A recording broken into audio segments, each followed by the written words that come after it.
This is where all the meaning is imbued when Afro encounters justice. If I'm talking the deep philosophical underpinnings and meanings of this series, it's all imbued into that one fight, Afro versus Justice. It's the same thing in the anime, it's the same thing in the video game, it's the same thing in the manga. They all have this in common.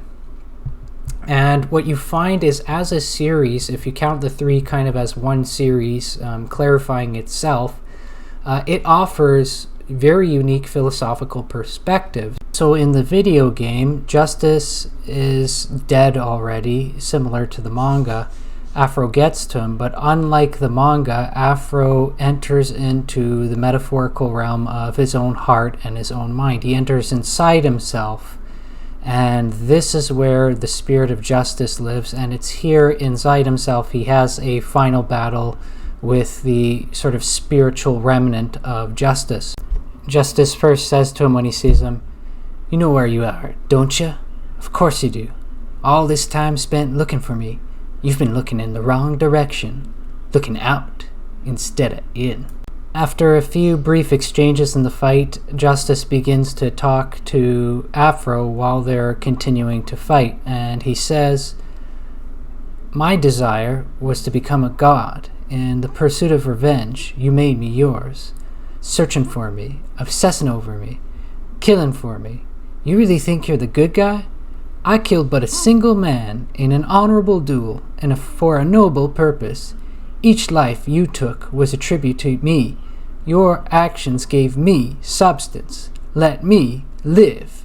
You've been doing my good work." Once again, after a few more exchanges, Justice continues to speak, and he says to Afro, "You think I made you what you are? Oh no, it was you. You chose this path. You chose to worship me. I just led the way. That's all. You're the son of two fathers, your blood father and me. It's too bad you got your looks from him. He gave you life, but I gave you direction." So what you find with the series is that really it's these scenes that take this series way past being just a cool looking depiction of some bloody, violent fighting with quick, rapid movements, and takes it into the realm of very important philosophical discussions and deep meanings, both in cultural, in terms of commentary on left-wing African American culture in a very real way, but also in general universal stuff for everybody. It offers a philosophical discourse on the battle every single human being of every single disposition faces inside themselves against their own darkness within. The philosophy in Afro versus Justice in that really surpasses race and gender boundaries into a universal conversation, so anyone can relate with it. That's the beauty of it. Now, in my opinion, the anime was far less meaningful than the video game and the manga in this respect.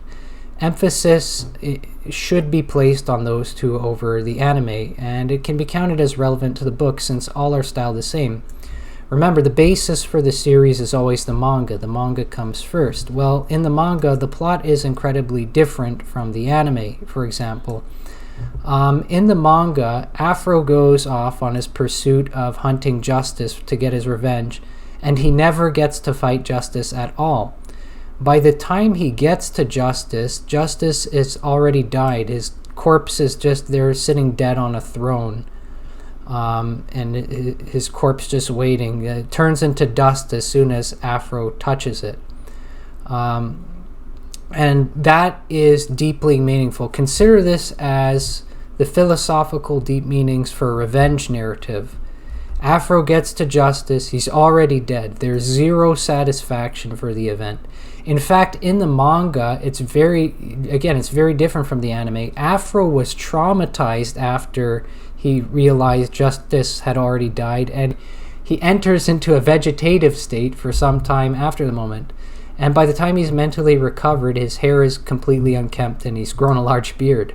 If you do enjoy this content, please consider liking the videos and subscribing to my channel. I will be working to produce more content like it, and if you're subscribed, you should get a sort of heads up when a new video is released.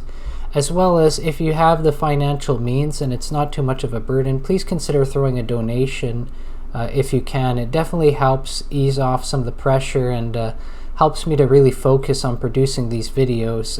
In the very least, when donations are coming in, I can certainly produce a lot more of them a lot more quickly. But again, this is not expected or demanded, but it is strongly appreciated if you do.